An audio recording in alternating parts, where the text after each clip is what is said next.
life. We say it's a religion. Deen means the way a person spends his life. Islam has ahkam and rulings on every facet of life, every role that a person, every situation that comes for the Muslim as an individual, the Muslims as a community, nationally, internationally. At every level, ahkam of Islam, the laws of Islam, these are wahi and revelation from Allah subhanahu wa ta'ala. From the necessities of a dawlah, the necessities of a Muslim country, of a dar of Islam, a place where Islam has a home, right? At the national level, the government is that of Islam and Muslimun. One inevitable situation that comes up is the idea of defense and having a military. This is a norm. Anyone, anywhere, any country that's there has to be some idea of how to defend oneself and how to defend yourself as a country. The idea that everything is always happy, and this is just world history and human history shows that if those that did not take those means to protect themselves, then they fell into a lot of difficulty in play. They fell into other people's hands. In the same vein, Allah subhanahu wa ta'ala, the Quran Kareem, also guide the Muslim community to defend themselves or have those means to be able to defend oneself and to promote Islam as well, promoting the ahkam of Islam. So now, in a particular situation where there are two nations which are warring, then the command that has been given to the Muslim community is that قَاتِلُوهُمْ حَتَّى لَا تَكُونَ فِتْنَةً.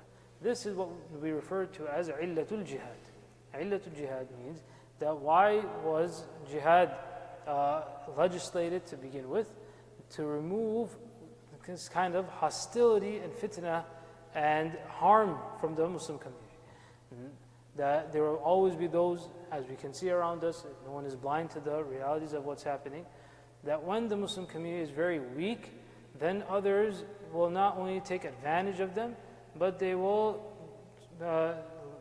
literally squeeze the life out of them. And this is what happens. So the Quran Kareem also affords the Muslims, and not just affords, but rather obligates upon the Muslim community that they should engage in those activities which would firstly that it doesn't come to that point, that someone has that kind of upper hand over you. And if it's going towards that, then to put a stop to that. So وَقَاتِلُوهُمْ حَتَّى لَا تَكُونَ فِتْنَةً. That why do you engage in a physical altercation? Why do you engage in military engagement? حَتَّى لَا تَكُونَ فِتْنَةً. So that there isn't this type of dhulm, fasad, corruption that spreads. وَيَكُونَ الدِّينُ كُلُّهُ لِلَّهِ. And all of the deen can be for the sake of Allah subhanahu wa ta'ala. فَإِنِ انْتَهَوْا فَإِنَّ اللَّهَ بِمَا يَعْمَلُ بَصِيرٌ. If your adversaries, if your enemies, if they desist and they stop, they do not continue advancing and causing this type of harm and corruption against you and against spread this type of fasad in the world, then فَإِنَّ اللَّهَ بِمَا يَعْمَلُونَ بَصِيرٌ. That Allah subhanahu wa ta'ala is all seeing of what they do, meaning Allah subhanahu wa ta'ala allows for this to happen. Allah subhanahu wa ta'ala will not take them to task for this. وَإِن تَوَلَّوْا. And if they do not desist, or in fact they persist in what they are doing, فَاعْلَمُوا أَنَّ اللَّهَ مَوْلَاكُمْ. Then your job will be that you have to engage, and do not fear, because Allah subhanahu wa ta'ala is your mawla. Allah subhanahu wa ta'ala will be your patron and your help. Allah subhanahu wa ta'ala will assist you, grant nusra in every way possible. نِعْمَ الْمَوْلَى وَنِعْمَ النَّصِيرُ. The Allah subhanahu wa ta'ala is the best mawla. Mawla meaning the one who protects.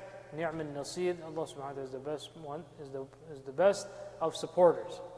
So you don't need to look anywhere else, but you have to fulfill your own responsibility as well.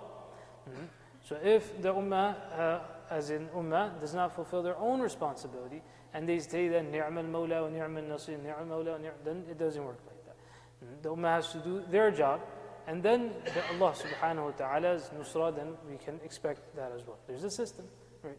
Just as we say that you have to pray, you have to pray salah, then we ask Allah subhanahu wa ta'ala. But if we say that, no, we're not going to pray, but we'll just keep on asking Allah subhanahu wa ta'ala. Allah ta'ala can grant what He wants. It's not the idea. But the question is, and the lesson to take is, that the Quran Kareem, Allah subhanahu wa ta'ala also obligates certain things on us, right? So if we don't do our part, then we cannot expect anything else as well. Make dua that Allah subhanahu wa ta'ala gives us understanding of the Quran.